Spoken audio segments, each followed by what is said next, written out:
After a good few minutes had passed, Roger the Fox spoke in a whisper, so that Clara Sahara and the writer could barely hear him. "Whatever you do, don't look back. We are being followed."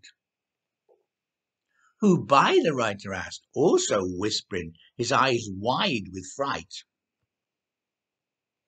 "A man I've never seen before," said Clara Sahara, "and he doesn't look at all nice.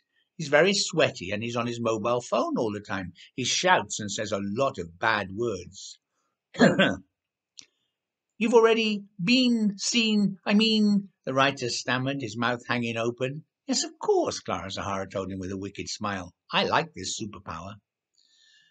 "You could keep a regular check on him, Clara Sahara," Roger the Fox suggested. "Make sure he's not phoning to gather some baddies who wish to do us a mischief."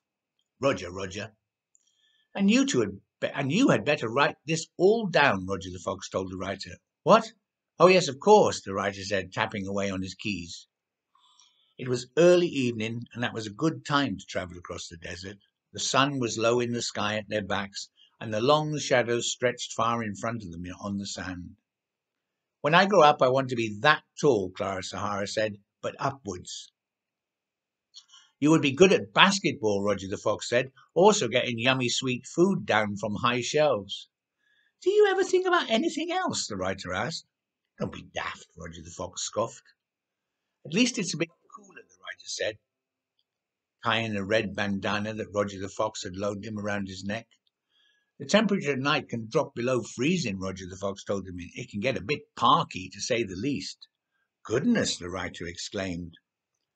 "While in the middle of the day in summer the temperature can reach well over 50 degrees Celsius. Gracious! As warm as a nice warm treacle tart," Roger the Fox explained in his special foxy food way.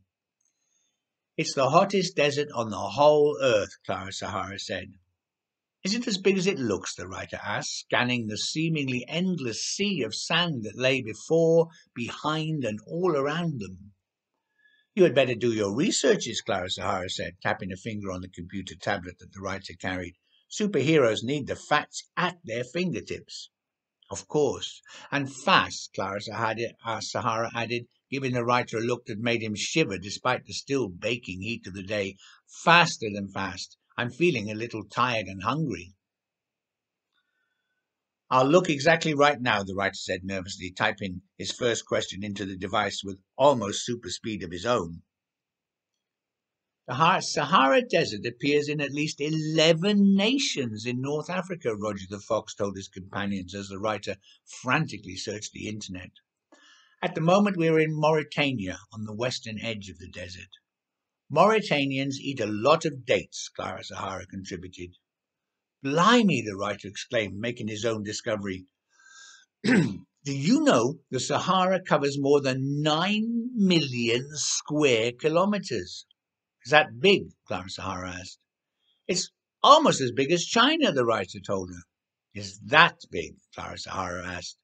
"Well, what's the biggest thing you know?" the writer asked. Clara Sahara considered carefully. "Probably my big sister." "Well," the writer said, "there are almost 1.4 billion people who fit into China. A billion is 1,000 million, and I'm guessing most of those people are as big as your big sister." "Do they all share a bedroom?" Clara Sahara asked. "I don't think so," the writer puzzled. "Why?" "Because I share one with my big sister," Clara Sahara told him. "The Sahara Desert is home to only around 2.5 million people," the writer continued, "because it's so hot and inhospitable." "I went to hospital once," Clara Sahara said. "I had a conker stuck up my nose." "The point is," the writer said patiently, "that the Sahara Desert is an enormously big place and there are relatively few people. We're extremely unlikely to meet anyone by chance. It is almost a total impossibility." "Hello," said Malick. "I'm a nomad, a goatherd, and these are my goats." He indicated a herd of goats, which milled all around them looking for something to eat and sniffing Roger the Fox, who looked most put out. One of the goats gave the writer a friendly butt with his butt in his butt. "Ow," said the writer. "Hello, Malick," said Clara Sahara with a smile. "We're so pleased to meet you. Could we ask you some questions, please?" Oh, yes, you can, Malick said.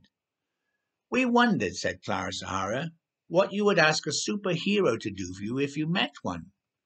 Malick did not need to consider the question for very long before answering.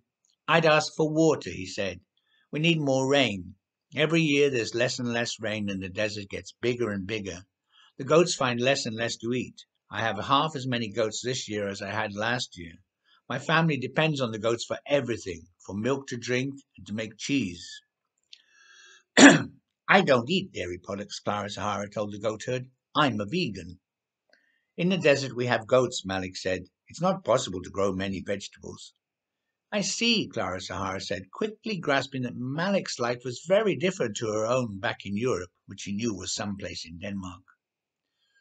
What happened to the rains? The writer asked. Ah, Malick said, waving a hand to show his frustration. These days they never come, or they come all at once at the wrong time, and then the rain water is gone. Every year I must dig my wells deeper and deeper. I think this is because of climate change, a result of the greenhouse gases emitted when people burn coal and oil to provide ourselves with energy, the writer said, having hastily done some research on the internet via his computer tablet. Very good, Roger the Fox told him. You're learning fast. These days, Malick said, we people who live in and around the desert are gaining knowledge, and we are helping ourselves with projects to plant trees and change farming practices. We say that we are greening the desert. But, the writer said, you can't do much about greenhouse gases changing the climate of the earth and disrupting rainfall patterns because you're not the people burning fossil fuels for energy to fuel cars and aeroplanes and so on. Exactly right, Malick said. That is out of our hands. Then that, Clara Sahara decided, is where a superhero from Europe in Denmark or someplace like that comes in. It was getting late and the sun was almost down. Malick kindly invited them to stay the night with his clan at their camp.